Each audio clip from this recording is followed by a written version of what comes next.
Telugu audio book ఛానల్‌కు స్వాగతం. Think and grow rich.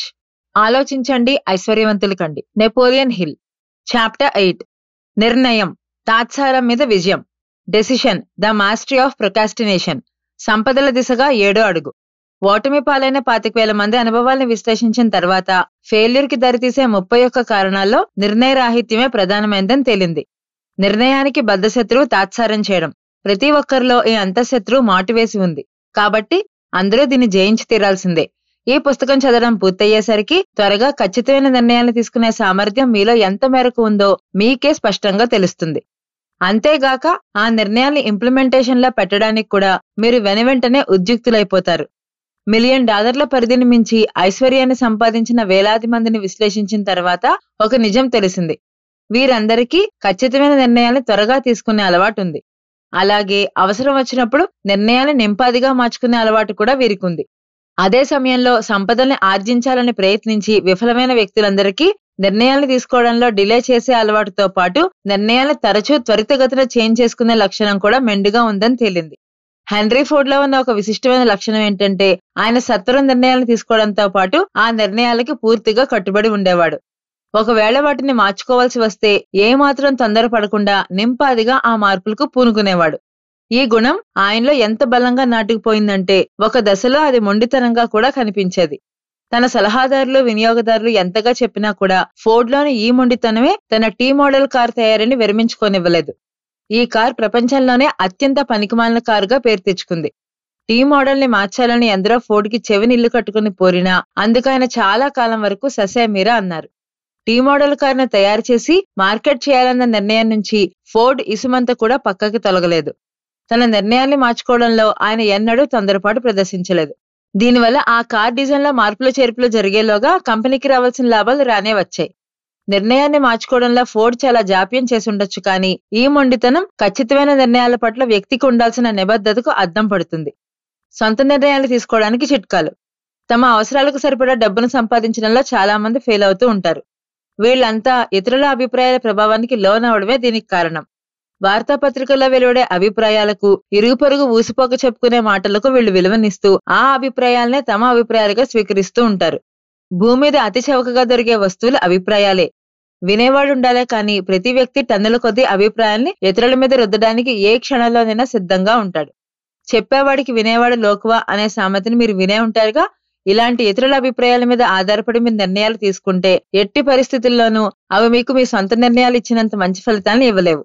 ఇతరుల అభిప్రాయాల ప్రభావానికి మీరు లోనైతే మీకంటూ ఒక బర్నింగ్ డిజైర్ లేకుండా పోతుంది. అభిప్రాయాల కోసం మీకు మీరే ఒక సలహాదారుగా మారండి. ఇక్కడ పేర్కొన్న ఫార్ములాస్ పాటించడం మొదలు పెడితే ఆ పనిని మీరు స్వయంగా సొంత నిర్ణయాలను ఏర్పరచుకోవడం నుంచి ప్రారంభించండి. అలా ఏర్పరచుకున్న నిర్ణయాలను వెంటనే ఇంప్లిమెంటేషన్ లో పెట్టండి. మీ మాస్టర్ మైండ్ టీంని తప్ప దేన్ని ఎవరిని నమ్మకండి. మీరు సాధించాలనుకున్న లక్ష్యం పట్ల సానుభూతి కలిగిన వ్యక్తుల్నే మాస్టర్ మైండ్ టీంలో చేర్చుకోండి.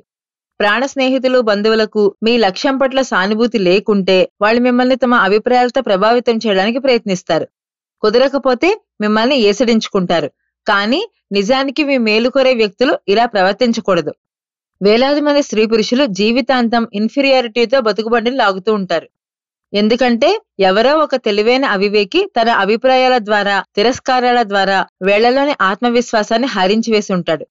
మీకంటూ సొంత మెదడు, బుద్ధి ఉన్నాయి. వాటికి పని చెప్పండి. సొంత నిర్ణయాలు తీసుకోండి. నిర్ణయాలు తీసుకోవడంలో మీకు ఏదైనా సమాచారం అవసరమైతే దాన్ని ఇతరుల నుంచి పొందవలసి వస్తే మీ లక్ష్యం గురించి చెప్పకుండా గుంభనంగా వ్యవహరించి ఆ సమాచారాన్ని పొందడం శ్రేయస్కరం. తమ పరిమిత జ్ఞానాన్ని కప్పుపుచ్చుకుంటూ లోకంలో తమకు తెలియని విషయం అంటూ ఏదీ లేదనిపించేలా గొప్పగా మాట్లాడడం చాలా మందిలో కనిపించే దుర్గుణం. ఇలాంటి వాళ్ళు ఎక్కువగా మాట్లాడుతూ తక్కువగా వింటుంటారు. అందుకే ఒక ఖచ్చితమైన నిర్ణయానికి రాదలుచుకుంటే మీరు నోరు మూసుకుని మీ చెవుల్ని, కళ్ళని మాత్రం తెరిచి ఉంచితే చాలు. ఈ గొప్పలు పోవడానికి దూరంగా మెలగండి. మీరు వినడం కంటే ఎక్కువ మాట్లాడినట్టయితే చేజేతులారా మీరే మీ అవకాశాన్ని చేజార్చుకునే వాళ్ళు అవుతారు. అంతేగాక మీ ప్లాన్స్, ప్రయోజనాలు, ఎత్తుగడల గురించి నోరు జారితే ఇక మీ శత్రువులకు మిమ్మల్ని గెలిచే అవకాశం మీరే కల్పించినట్టు అవుతుంది. ఒక్క విషయం గుర్తుంచుకోండి, మీరు ఎవరి ఎదుట నోరు విప్పుతున్నారో ఆ వ్యక్తి పూర్తి పరిజ్ఞానం కలిగిన వాడైతే అతని ముందు మీరు మీ పరిమిత జ్ఞానాన్ని లేదా అజ్ఞానాన్ని ఉచిత ప్రదర్శనకు పెట్టినట్టు అవుతుంది. నిజమైన జ్ఞాని నిగర్విగాను, నిశ్శబ్దంగానూ ఉంటాడు. మీరు ఎవరితో కలిసున్నా ఆ వ్యక్తి కూడా మీలాగే డబ్బు సంపాదించాలన్న తాపత్రయంలోనే ఉంటాడన్న విషయాన్ని మీరు మరవకండి. అతను కూడా మనీ ఎర్నింగ్ కోసం అవకాశాల్ని అన్వేషిస్తుంటాడు. అలాంటి వ్యక్తులతో మీరు మీ ప్లాన్స్ గురించి యథేచ్ఛగా మాట్లాడితే కొంతకాలం తర్వాత అదే వ్యక్తి మీ ప్లాన్స్ ని మీకంటే ముందు అమల్లో పెట్టి విజయం సాధించిన వైనాన్ని చూడాల్సి వస్తుంది. అది మీ తెలివి తక్కువతనానికి నిదర్శనం అవుతుంది. మౌనంగా ఉంటూ కళ్ళని చెవుల్ని తెరిచి ఉంచుకోవాలన్నదే మీరు తీసుకునే నిర్ణయంలో మొట్టమొదటిది కావాలి. దీన్ని నిత్యం పాటించడం కోసం మీరు ఈ కింది సామెతని రోజూ మీ కళ్ళకి కనిపించేలా ఉంచుకోండి. మీరేం చేయాలనుకుంటున్నారో ప్రపంచానికి చెప్పండి, కానీ దాన్ని మాటల్లో కాకుండా మొదట చేతల్లో చూపించండి. ఇది మాటల కన్నా చేతలే విలువైనవి అన్న వాక్యానికి సమానార్థకం. చావో రేవో, నిర్ణయాల్ని ఆచరణలో పెట్టే ధైర్యం మీదే వాటి విలువ ఆధారపడి ఉంటుంది. మానవ నాగరికత భవిష్యత్తును నిర్ణయించిన గొప్ప గొప్ప నిర్ణయాలన్నీ ఎంతో సాహసంతో కూడుకున్నవే. మరణం పొంచి ఉన్నా లెక్కచేయని సాహసోపేత నిర్ణయాలే ఇవి. చరిత్రాత్మక దాసి విమోచన ప్రకటన అమెరికాలో వర్ణ వివక్షకు చర్మగీతం పాడిన లింకన్ సాహసోపేత నిర్ణయ ఫలితమే. ఇలాంటి నిర్ణయం తీసుకున్నందుకు లింకన్ తన వేలాది మంది స్నేహితులు, రాజకీయ అనుచరుల నుంచి తీవ్ర స్థాయిలో వ్యతిరేకతను ఎదుర్కొన్నారు. ఇలా జరుగుతుందని ఆయన ముందుగానే ఊహించినప్పటికీ దృఢ నిశ్చయంతో ఈ నిర్ణయం తీసుకున్నారు. విషాన్ని సేవిస్తే మరణిస్తానని తెలిసి కూడా సాక్రటీస్ విషాన్ని సేవించడానికే నిర్ణయించుకున్నాడు. తాను నమ్మిన సిద్ధాంతం కోసం ఆయన తీసుకున్న సాహసోపేత నిర్ణయం ఇది. ఈ నిర్ణయ ఫలితంగా సాక్రటీస్ మరణించిన 1000 సంవత్సరాల తర్వాత అంతకు మునుపెన్నడూ ఊహించి ఎరుగని భావ ప్రకటనా స్వేచ్ఛకు ప్రాణ ప్రతిష్ఠ జరిగింది. అమెరికా పౌర యుద్ధంలో సంయుక్త రాష్ట్రాలకు వ్యతిరేకంగా వర్జీనియా తరపున నిలబడాలన్న సైనికాధికారి జనరల్ రాబర్ట్ ఈ లీ నిర్ణయం ఎంతో ధైర్య సాహసాలతో కూడుకున్నది. దక్షిణాది రాష్ట్రాల మేలు కోసం తీసుకున్న ఈ నిర్ణయం తన ప్రాణాల్ని హరించి వేస్తుందని ఆయనకు తెలుసు. కానీ వేలాది ప్రాణాల్ని కాపాడాలన్న ఆశయంతో లీ ఈ సాహసోపేత నిర్ణయాన్ని తీసుకున్నాడు. ఉరికంబాలకు వెరవని 56.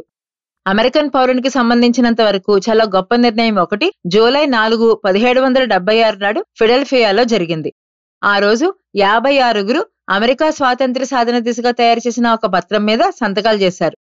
ఒకవేళ ఆ పత్రం అమలు కాకపోతే, అది విఫలమైతే ఈ 56 ఉరికంబాలనెక్కి ఉండాల్సి వచ్చేది. కానీ అమెరికన్ల స్వేచ్ఛ కోసం వాళ్ళు తెగించారు. ఈ ప్రఖ్యాత రాజకీయ పత్రం గురించి మీరు వినే ఉంటారు, కానీ ఇది వ్యక్తిగత విజయానికి సంబంధించి బోధించిన పాఠమేంటో మీకు తెలీదు. ఈ చిరస్మరణీయ నిర్ణయం రూపం తీసుకున్న తేదీ మనకందరికీ గుర్తుంది. కానీ ఈ నిర్ణయం వెనుక ఉన్న సాహసం గురించి మాత్రం బహు కొద్ది మందికే తెలుసు. చరిత్రను మనం జ్ఞాపకం పెట్టుకుంటాం, తారీఖుల్ని మనం గుర్తు పెట్టుకుంటాం, పోరాట యోధుల పేర్లని మనం మననం చేసుకుంటూ ఉంటాం. అమెరికా చరిత్రలో వ్యాలీ ఫోర్స్, యార్క్ టౌన్ వంటి ప్రదేశాల పేర్లు, జార్జ్ వాషింగ్టన్, లార్డ్ కార్న్వాలిస్ వంటి ప్రముఖుల పేర్లు కూడా అందరికీ గుర్తుంటాయి. యార్క్ టౌన్ కు వాషింగ్టన్ సేనలు చేరడానికి ఎన్నో ఏళ్ల ముందే అమెరికన్లకు స్వేచ్ఛను ప్రసాదించిన ఒక అద్భుత శక్తి కనుతెరిచిందన్న విషయం మాత్రం చాలా తక్కువ మందికి మాత్రమే తెలుసు. ఈ విషయాన్ని చరిత్రకారులు ఎక్కడా ఉటంకించకపోవడం విషాదం. భూమి మీద స్వాతంత్రానికి కొత్త అర్థాలు చెప్పిన ఒక స్వేచ్ఛా పోరాటానికి, ఒక దేశానికి స్వేచ్ఛను ప్రసాదించిన ముఖ్య ఘట్టానికి చరిత్రలో కాసింత చోటు దొరక్కపోవడం నిజంగా శోచనీయమైన విషయం. ప్రతి వ్యక్తికి జీవితంలో ఎదురయ్యే కష్టనష్టాలను జయించే సామర్థ్యాన్ని ప్రసాదించి, జీవితం నుంచి ఆశించిన దాన్ని పొందేందుకు బాటలు పరిచిన ఆ శక్తి మరపు తెరల మాటన మణిగిపోతుంది కాబట్టే దాన్ని విషాదంగా పేర్కొనాల్సి వచ్చింది. ఈ అద్భుత శక్తికి జన్మనిచ్చిన పరిణామాలను విశ్లేషిద్దాం. బోస్టన్ లో మార్చ్ 5, 1770లో జరిగిన ఒక సంఘటన ఆ పరిణామాలన్నిటికీ నాంది పలికింది. బోస్టన్ వీధుల్లో బ్రిటిష్ సైన్యం విచ్చలవిడిగా సంచరిస్తూ నగరవాసుల్ని భయభ్రాంతుల్ని చేసింది. తమ మధ్య తమ అనుమతి లేకుండా సైనికులు తిరగడాన్ని నగరవాసులు జీర్ణించుకోలేకపోయారు. సైనికుల మీదకి రాళ్లు రువ్వుతూ వాడు తమ వ్యతిరేకతను బహిరంగంగానే వ్యక్తం చేశారు. దాంతో బ్రిటన్ అధికారులు రెచ్చిపోయి తుపాకీ బాకుల్ని సిద్ధం చేసుకోండి, దాడి చేయండి అంటూ సైనికులకు ఆదేశాలు జారీ చేశారు. వీధులన్నీ యుద్ధక్షేత్రాలుగా మారిపోయాయి. సైనికుల దాడిలో చాలా మంది పౌరులు మరణించారు, గాయపడ్డారు. ఈ సంఘటన బాస్టన్ లో ఎంతటి సంచలనాన్ని, బ్రిటన్ సైన్యం మీద ఎంతటి వ్యతిరేకతను రాజేసిందంటే వెంటనే స్థానిక శాసన మండలి సమావేశం ఏర్పాటైంది. ఇందులో ప్రముఖ బాస్టన్ వాసులు సభ్యులుగా ఉండేవాళ్లు. తమ పౌరుల మీద జరిగిన అకృత్యానికి ప్రతీకార చర్య తీసుకోవాలని ఆ సమావేశం నిర్ణయించింది. ఈ మండలి సభ్యులైన జాన్ హ్యాన్కాక్, శామ్యూల్ ఆడమ్స్ ధైర్యంగా ముందుకొచ్చి బ్రిటన్ సేనల్ని బాస్టన్ నుంచి తరిమి కొట్టాలని పిలుపునిచ్చారు. ఇక్కడ ఒక విషయాన్ని గమనించండి. ఇద్దరు వ్యక్తుల నిర్ణయం ఇవాళ అమెరికా పౌరులందరూ అనుభవిస్తున్న స్వేచ్ఛా స్వాతంత్ర్యాలకు తెరతీసింది. ఈ నిర్ణయం వారిద్దరి విశ్వాసాన్ని, ధైర్యాన్ని ప్రతిబింబించింది. ఎందుకంటే బ్రిటన్ సేనలకు వ్యతిరేకంగా నిర్ణయం తీసుకోవడం ఆ కాలంలో పెద్ద సాహసమే. బ్రిటన్ తన సేనల్ని బాస్టన్ నుంచి ఉపసంహరించుకోవాలని తీర్మానిస్తూ శామ్యూల్ ఆడమ్స్ ను హట్కిన్సన్ ప్రాంత గవర్నర్ గా నియమిస్తూ సమావేశాన్ని ముగించింది. ఈ తీర్మానానికి బ్రిటన్ నుంచి ఆమోదం లభించింది. బోస్టన్ నుంచి సైన్యం వెనక్కి మళ్లింది. కానీ కథ ఇంతటితో ముగియలేదు. ఇది ఒక బ్రహ్మాండమైన రాజకీయ పరిణామానికి ప్రారంభం మాత్రమే. మాస్టర్ మైండ్ ఆవిర్భావం. వర్జీనియాకు చెందిన రిచర్డ్ హెన్రీ లీ, శామ్యూల్ ఆడమ్స్ నిరంతర సంబంధాలను కొనసాగించారు. తమ ప్రాంత ప్రజల సంక్షేమాన్ని గురించి ఆశా నిరాశల్ని వాళ్ళిద్దరూ పరస్పరం పంచుకునేవాళ్లు. ఈ అనుభవంతో దేశంలోని 13 వలస ప్రాంతాలు తమ సమస్య పరిష్కారానికి పరస్పరం సహకరించుకోవాలని, వీటి మధ్య తరచూ పరస్పర అవగాహన ఒప్పందాలు కుదరాల్సిన అవసరం ఉందని ఆడమ్స్ అభిప్రాయపడ్డాడు. బోస్టన్లో తిరుగుబాటు జరిగిన 2 ఏళ్లకి ఆడమ్స్ తన ప్రతిపాదనను శాసనమండలి ముందుంచాడు. పరస్పర సంప్రదింపుల సమాఖ్యను ఏర్పరిచి తద్వారా అమెరికాలోని వలస ప్రాంతాలన్నీ తమ ప్రాంతాల్లో స్థానిక రాయబారులను నియమించాలని ఆయన ప్రతిపాదించాడు. బ్రిటిష్ అమెరికాలోని వలస ప్రాంతాల సంక్షేమం కోసం ఈ ఏర్పాట్లు తప్పనిసరి అని ఆయన పేర్కొన్నాడు. అమెరికాకి స్వాతంత్ర్యాన్ని ప్రసాదించిన అద్భుత శక్తి ఆవిర్భావానికి ఇక్కడే అంకురార్పణ జరిగింది. ఈ దిశగా మాస్టర్ మైండ్ టీం ఏర్పడింది. ఇందులో ఆడమ్స్, లీ, హ్యాన్కాక్లు సభ్యులుగా ఉన్నారు. బ్రిటిష్ పాలకులకు వ్యతిరేకంగా వలస ప్రాంతాల ప్రజలు ఎక్కడికక్కడ తిరుగుబాట్లను జరుపుతూనే ఉన్నారు. బోస్టన్ వీధుల్లో జరిగిన రక్తపాతం వలస ప్రాంతాలన్నిటా పునరావృతం అవుతూనే ఉంది. ఎన్ని తిరుగుబాట్లు జరిగినా ఫలితం మాత్రం శూన్యమే. అలాంటి పరిస్థితుల్లో పరస్పర సంప్రదింపుల సమాఖ్య ఏర్పడింది. అంతవరకు బ్రిటన్ పరిపాలన తుదముట్టించి తమ నేల మీద నుంచి వాళ్ళని శాశ్వతంగా తరిమివేయాలనే ఆలోచనను ఏ వలస ప్రాంత ప్రజలు సంపూర్ణంగా ఆచరణలో పెట్టలేకపోయారు. ఆడమ్స్ టీంతో కూడిన మాస్టర్ మైండ్ కూటమి ఉనికిలోకి వచ్చేంత వరకు పరిస్థితి ఇంతే. ఒక్కసారి ఆ కూటమి బ్రిటన్ వలస పాలనకు స్వస్తి చెప్పాలన్న ఖచ్చితమైన నిర్ణయాన్ని తీసుకునేంత వరకు అందరిలోనూ నిరాశే. ఇదిలా ఉండగా మరోవైపు బ్రిటిష్ పాలకులు కూడా అమెరికా పౌర పోరాటాల్ని అంత తేలిగ్గా అంచనా వేయలేదు. వీటిని ఎదుర్కోవడానికి ధనబలాన్ని, సైనిక పాటవాన్ని ఎప్పటికప్పుడు వృద్ధి చేసుకుంటూ తిరుగుబాట్లని అణచివేసే పనిలో బ్రిటిష్ సామ్రాజ్యం తలమునకలైంది. చరిత్ర గతిని మార్చిన నిర్ణయం. బ్రిటన్ మహాసామ్రాజ్యం గేజ్ ని మసాచ్యుసెట్స్ కు గవర్నర్ గా నియమించి అతని హట్కిన్సన్ కు పంపింది. ఈ కొత్త గవర్నర్ పదవిలోకి రాగానే శామ్యూల్ ఆడమ్స్ కు కబురు పెట్టి తిరుగుబాటును బుద్ధిగా విరమించుకోవాలని హెచ్చరించాడు. ఇందుకోసం అతను కల్నల్ ఫెంటన్ ను దూతగా ఆడమ్స్ దగ్గరికి పంపాడు. ఈ సంఘటన తీవ్రతను మనం అర్థం చేసుకోవాలంటే ఆడమ్స్ కు ఫెంటన్ కు మధ్య జరిగిన సంభాషణను అర్థం చేసుకోవాలి. కల్నల్ ఫెంటన్, నన్ను గవర్నర్ గేస్ పంపారు. తాను విధించిన కొన్ని ఆంక్షల్ని మీరు పాటించగలిగితే మీకు సంతృప్తికరమైన ప్రయోజనాలు ఉంటాయని గేజ్ మీతో చెప్పమన్నారు. ప్రభుత్వ వ్యతిరేక తిరుగుబాటుకు మీరు స్వస్తి చెప్పాలని ఆయన నిర్దేశించారు. ఇది మీకు గవర్నర్ గారి సలహా మాత్రమే. బ్రిటన్ ప్రభువుకు అసంతోషకరంగా మీరు నడుచుకోవద్దు. మీ చర్యలు హెన్రీ 8 చట్టానికి వ్యతిరేకంగా ఉన్నాయి. ఆ చట్ట ప్రకారం తీసుకునే చర్యలకు మీరు బాధ్యులవుతారు. మిమ్మల్ని ఇంగ్లాండ్కు పంపి రాజద్రోహ నేరం కింద విచారణ జరుపుతారు, లేదా గవర్నర్ గారి అభీష్టం మేరకు మిమ్మల్ని ఖైదు కూడా చేయొచ్చు.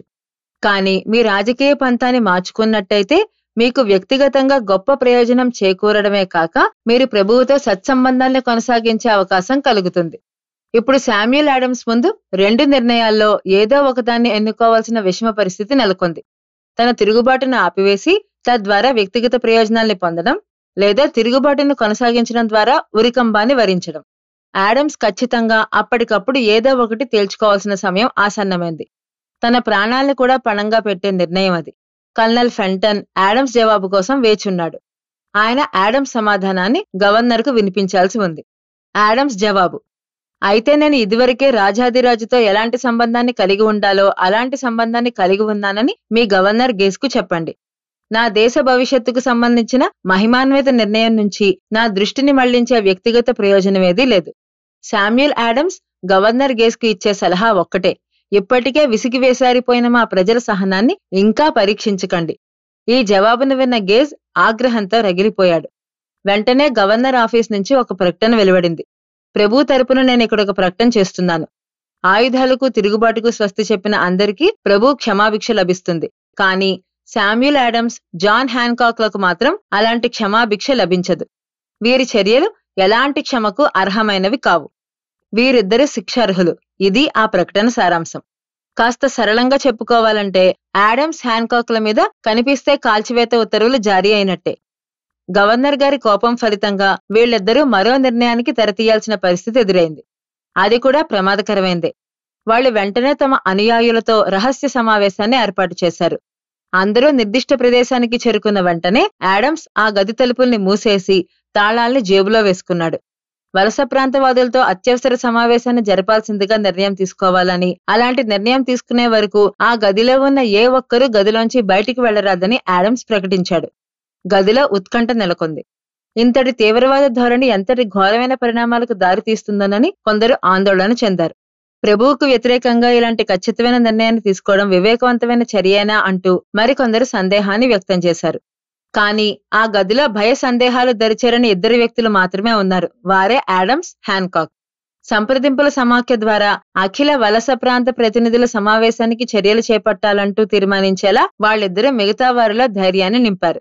ఆ తీర్మాన ఫలితంగా ఫిడెల్ఫియాలో సెప్టెంబర్ 5, 1774న ప్రథమ ఖండాంతర జాతీయ సభ సమావేశానికి తెరలేచింది.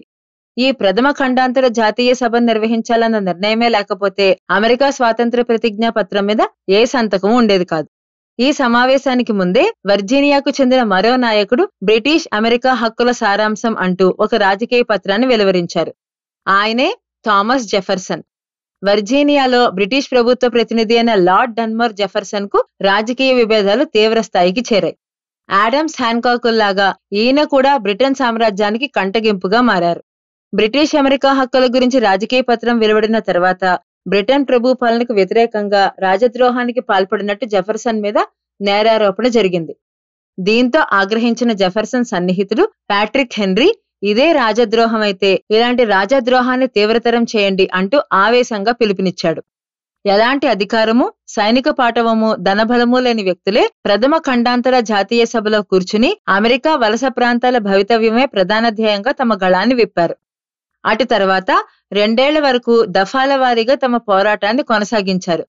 రిచర్డ్ హెన్రీ లీ జూన్ 7, 1776న అధ్యక్షుణ్ణి ఉద్దేశించి, పెద్దలారా, ఈ అమెరికా వలస ప్రాంతాలన్నీ బ్రిటన్ పాలన నుంచి విముక్తిని పొంది స్వాతంత్ర్యాన్ని సాధించాలి. బ్రిటన్ ప్రభు పాలనతో ఇక వీటికి ఎలాంటి అనుసంధానము ఉండకూడదు, ఎలాంటి రాజకీయ సంబంధము కొనసాగకూడదు, ఇంతవరకు ఉన్న సంబంధాలన్నిటికీ స్వస్తి పలకాలి అంటూ స్పష్టమైన ప్రతిపాదనను ముందుకు తెచ్చాడు. చిరస్మరణీయ నిర్ణయం. లీ ప్రతిపాదన మీద వాదోపవాదాలు జరిగాయి. ఇది ఎంతసేపు కొనసాగాయంటే ఆయన ఒక సందర్భంలో అసహనానికి గురయ్యాడు. రోజుల పర్యంతం వాద ప్రతివాదాలు జరిగిన తర్వాత లీ సభను ఉద్దేశించి, అధ్యక్ష, మనం ఈ ప్రతిపాదన మీద ఇలా రోజుల తరబడి ఎందుకు చర్చిస్తున్నాం? మన ముందు ఇంతకన్నా మరో మార్గాంతరం లేదు. అలాంటప్పుడు ఇంకా జాప్యం ఎందుకు, ఇంకా సంకోచం ఎందుకు? ఈ శుభదినాన్నే స్వతంత్ర అమెరికా ఆవిర్భావానికి మనమంతా నాంది పలుకుదాం. అమెరికా ఆవిర్భావం దాడులకు ఉద్దేశించింది కాదు, శాంతి స్థాపనే దాని లక్ష్యం అంటూ ప్రకటించాడు. ఈ ప్రతిపాదన మీద ఓటింగ్ జరపడానికి ముందే లీ వర్జీనియాకు కుటుంబ కారణాల వల్ల తిరిగి వెళ్లాల్సి వచ్చింది. తన ప్రతిపాదనకు ఆమోదాన్ని సంపాదించే బాధ్యతను ఆయన తన సహచరుడు థామస్ జెఫర్సన్ కు అప్పగించాడు. అనుకున్నది సాధించే వరకు విశ్రమించనని జెఫర్సన్ ఆయనకు వాగ్దానం చేశాడు. అటు తర్వాత కొద్ది కాలానికే జాతీయ సభ అధ్యక్షుడు జాన్ హ్యాన్కాక్ స్వాతంత్ర్య ప్రతిజ్ఞా పత్రం తాలూకు సంఘానికి అధ్యక్షునిగా జెఫర్సన్ నియమించాడు. ఈ పత్రం మీద సంతకం చేసిన ప్రతి ఒక్కరూ బ్రిటిష్ ప్రభు పాలనకు వ్యతిరేకంగా జరిగిన పోరాటంలో వలస ప్రాంతాలు ఓడిపోయి ఉంటే ఉరికంబాలు నెక్కాల్సి వచ్చేది. అలాంటి సాహసోపేత రాజకీయ పత్రానికి తుది రూపం ఇచ్చేందుకు వారంతా అహర్నిశలు శ్రమించారు. దాని తుది ప్రతిని జూన్ 28న జాతీయ సభలో ప్రవేశపెట్టారు. మరికొన్ని రోజుల పాటు దానికి మార్పులు చేర్పులు జరిగాయి. చివరికి జూలై 4, 1776న థామస్ జెఫర్సన్ జాతీయ సభ ముందు నిలబడి కాగితం మీదకెక్కిన చిరస్మరణీయ రాజకీయ నిర్ణయాన్ని ఇలా చదివారు. మానవ పరిణామాల్లో భాగంగా ఒక జాతి ప్రజలకు అంతవరకు ఉన్న రాజకీయ సంబంధాల్ని రద్దు చేసుకోవాల్సిన ఆవశ్యకత ఎదురవుతుంది. భూమి మీద ప్రకృతి తమకు ప్రసాదించిన హక్కుని సజావుగా పొందడానికి, ఒక ప్రత్యేక సమాన హోదాన్ని పొందడానికి, అభిప్రాయాలకు గౌరవప్రదమైన ఆమోదాన్ని పొందడానికి ఆ జాతి ప్రజలు ప్రత్యేక సార్వభౌమాధికారాన్ని కోరుకోవడానికంటే ప్రత్యామ్నాయం మరేదీ లేదు. జెఫర్సన్ చదవడం పూర్తయిన తర్వాత ఆ రాజకీయ పత్రంపై ఓటింగ్ జరిగింది. అనుకూల ఓటింగ్తో నెగ్గిన ఆ పత్రం మీద 56 సంతకాలు చేశారు.